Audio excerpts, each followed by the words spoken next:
হতে পারবি না। স্যার কি নিয়ে রচনা বলতে হবে বলুন। বেশ, তুই চালাক শিয়াল আর বোকা কাকের গল্পটা শোনা।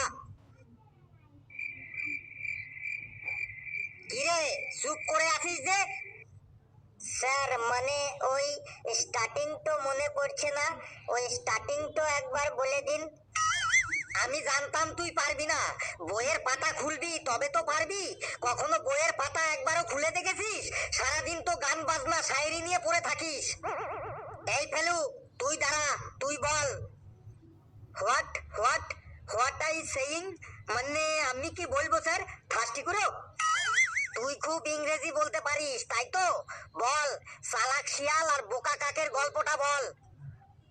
Sir sir I saying actually that সব গল্পেই তো শিয়াল চালাক থাকে, তো দ্যাট ইজ দ্য পয়েন্ট। মানে আমি কোন গল্পটা শোনাবো একবার ওপেন করে মানে একবার খুলে বললে ভালো হয় স্যার।